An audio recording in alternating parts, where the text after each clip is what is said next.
ప్రభుత్వం సకాలంలో విద్యాలయాలకు scholarship fee reimbursement చేయక విద్యార్థులకు జరుగుతున్న నష్టం అది వర్ణనాతీతంగా ఉంది. ఎందుకంటే విద్యే వికాసం, విద్యే విజ్ఞానానికి మూలం, విద్యే ఉపాధికి నాంది పలుకుతుంది అన్న సంగతి మనకందరికీ తెలుసు. ఇంత గొప్ప ప్రాముఖ్యత కలిగినటువంటి విద్యా వ్యవస్థపై ప్రభుత్వాలు చిన్నచూపు చూడడం ఇది సహించరాని నేరం. కారణాలు ఏంటంటే, ఒకసారి విద్యార్థి డిగ్రీలో పూర్తి చేసుకున్న తర్వాత, ముఖ్యంగా ఎవరు ఆధారపడి చదువుతున్నారు వీటి మీద? ఉన్నత వర్గాలకు స్కాలర్షిప్లు అంటే ఎంతగా లేవు. వాళ్ళకున్న ఆర్థిక స్తోమతలో వాళ్ళు ఉన్నత విద్యను అందుకుంటున్నారు. ఎవరైతే ఆర్థికంగా వెనుకబడినటువంటి వర్గాలు ఎవరైతే ఉన్నారో వాళ్లకు సమస్య ఉంది. వాళ్ళు ఏదో కష్టపడి ఉన్నత విద్యను పొందాలనే దృక్పథంతో అనేక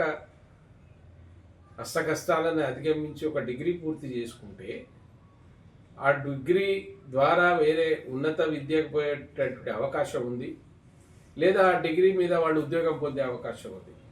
డిగ్రీ పూర్తి చేసుకున్నాక ఉద్యోగం వస్తుంది, నా సర్టిఫికెట్లు నాకు ఇవ్వండి అంటే ప్రభుత్వాలు యాజమాన్యాలు ఇవ్వడం లేదు. దురదృష్టం ఏంటంటే ప్రైవేట్ వాళ్లకు అది అడిగే అవకాశం ఉన్నది. కానీ ప్రభుత్వ డిగ్రీ కళాశాలలు, ప్రభుత్వ విశ్వవిద్యాలయాలు, ప్రభుత్వాల సహాయంతో నడిచేటువంటి విశ్వవిద్యాలయాలు కూడా మీరు ఫీజులు కట్టితేనే మేము సర్టిఫికెట్ ఇస్తామంటే దీంట్లో మీనింగ్ ఉందా ఏమన్నది? నువ్వు తీసుకునేటప్పుడే ప్రభుత్వ స్కాలర్షిప్ వస్తుందనే ఉద్దేశంతోనే నువ్వు డబ్బులు కట్టుకుంటా విద్యార్థులకు అడ్మిషన్లు ఇచ్చి, విద్య పూర్తి అయిపోయినాక సర్టిఫికెట్ ఇవ్వకపోవడం ఇది ద్రోహం, ఇది నేరం. ఏం చేస్తుంది ప్రభుత్వం? ఏం చేస్తారు విద్యార్థులు? వీటిని తట్టుకోలేనటువంటి పరిస్థితులు ఉంది. కనుక వెంటనే ప్రభుత్వం, మేము డబ్బులు ఇప్పుడే చెల్లించకు నీకు చేత కాకపోతే, కానీ నేనేమంటున్నానంటే నువ్వు ఒక ఉత్తర్వులు జారీ చేయండి.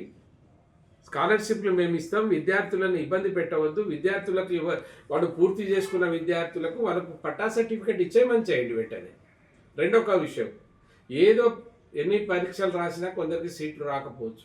రేపు ఇంజనీరింగో మెడికల్లో సీట్ వస్తే ఈ 4 సంవత్సరాల డబ్బు కడితేనే నీకు సర్టిఫికెట్ ఇస్తామంటే ఎక్కడి నుంచి వాళ్ళ దగ్గర డబ్బు లెక్కనే ప్రభుత్వం చదివిస్తుంది అనేది ఒక గొప్పగా చెప్పుకునేటువంటి ప్రభుత్వం వీటికి మార్గదర్శకం చేయలేరా? వీటికి మీ దగ్గర సొల్యూషన్స్ లేవా? చదువుకున్న వాళ్ళు లేరా చట్టసభలలో? ఏం పని చేస్తున్నారా మీరు? మాట్లాడండి, ప్రభుత్వాలతో మాట్లాడండి. లేదా మమ్మల్ని బయటకు రమ్మంటారా? మేము వస్తే ఇప్పుడు నేను ఆచార్యుని, నేను ప్రొఫెసర్ని, నేను కాకతీయ యూనివర్సిటీ నడిపినటువంటి వాళ్ళలో నేను ఒక్కని. ఇప్పుడు ఏమంటారు, ఆయన బీజేపీలో ఉన్నాడు కనుక మాట్లాడతారో, లేదా ఏదో పార్టీలో ఉన్నారు దాంట్లో మాట్లాడుతున్నాను. నేను ఒక ప్రొఫెసర్గా విద్యార్థుల సమస్యలు తెలిసిన వ్యక్తిగా మాట్లాడుతూ ఉన్నా. ప్రభుత్వం, ముఖ్యంగా చీఫ్ సెక్రటరీ గారు, మీకు ఎడ్యుకేషన్ మినిస్టరే లేడు. దౌర్భాగ్యం ఏంటంటే ఎడ్యుకేషన్ మినిస్టర్ లేదు. ఎవరికి చెప్పాలి? ఎడ్యుకేషన్ చీఫ్ సెక్రటరీ గారు మీరన్నా పట్టించుకోండి.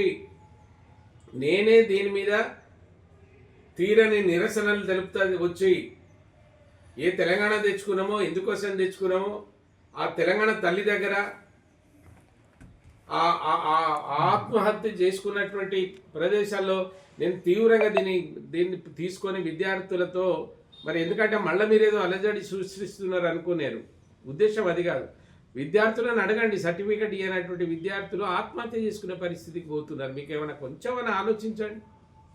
కనుక వెంటనే 2 విషయాలు, ఎవరైతే మీరు ఫీజులు మీరు సకాలంలో మీరు స్కాలర్షిప్లు చెల్లించకుండా, ఏ విద్యార్థి అయితే డిగ్రీ పూర్తి చేసుకున్నారో వాళ్ళని వెంటనే వాళ్ళ సర్టిఫికెట్ వాళ్ళకి ఇచ్చేయమనండి. అది విద్యార్థులు, అది తప్పు కాదు. ఒక అవకాశం వచ్చింది, ఉద్యోగ అవకాశం, ఎలిజిబుల్ సర్టిఫికెట్ లేకుండా ఆయన ఉద్యోగం ఇవ్వలేరు, వాళ్ళని తప్పు పట్టలేం. రెండవది, ఏదో విధి లేక నేను ఒక కోర్సులో జాయిన్ అయినా, ఆ తర్వాత నాకు వేరే ఒక మంచి కోర్సులో వచ్చింది, నేను పోయి చదువుకోవద్దా? నేను చదువుకోవాలంటే మళ్ళీ నా దగ్గరనే డబ్బు లేదని నేను నీ మీద ఆధారపడి చదివితే మళ్ళీ నన్ను మొత్తం డబ్బులు కట్టమనడం, ఇది ఎక్కడి న్యాయం? ఇది ఏం సమన్యాయం, ఏం సమాజం ఇది? అందుకోసం నేను ప్రభుత్వాన్ని వెంటనే, ముఖ్యంగా విద్యా వ్యవస్థ లేడు, ఇంకా మనకు ఎడ్యుకేషన్ మినిస్టర్ లేడు, అన్నీ పెద్దలే చూసుకుంటా ఉన్నారు. కానీ నేను చీఫ్ సెక్రటరీ ఎడ్యుకేషన్ గారిని కోరుతూ ఉంటాను, మీరు వెంటనే ప్రభుత్వాలు, వెంటనే ప్రైవేటు దురదృష్టం ఏంటంటే ఈ విశ్వవిద్యాలయాల్లో అడుగుతున్నారు, ప్రభుత్వ డిగ్రీ కాలేజెస్లో కూడా ఇదే పరిస్థితి నెలకొంది. ఇది దౌర్భాగ్యం. దీన్ని వెంటనే అరికట్టి ఉత్తర్వులు జారీ చేసి ఆ విద్యార్థులకు నష్టం చేయకుండా చూడండి, లేకుంటే తీవ్రంగా ఎదుర్కోవాల్సి వస్తుంది. విద్యార్థులకు మనవి, మీరు ప్రతి దానికి స్పందిస్తారు కదా, ఏది సమస్య కాదా మిత్రులారా? నిలదీయండి అంటే నేనేమో మీరు ఉద్యోగాలు చేయమని అడుగుతలేదు. ఇది మనకు న్యాయపరంగా ఉన్నటువంటి సమస్య. దీన్ని మీకు అడిగే రైట్ ఉంది. ఎవరు అడ్డు వస్తారో చూస్తాను నేను. ఏ పోలీసులు వచ్చి అడ్డుకుంటారో చెప్పండి, నేనే వచ్చి మీతో ముందు కూర్చుంటా. కనుక వెంటనే ఈ సమస్యను పరిష్కరిస్తారని ఆశిస్తున్నాను.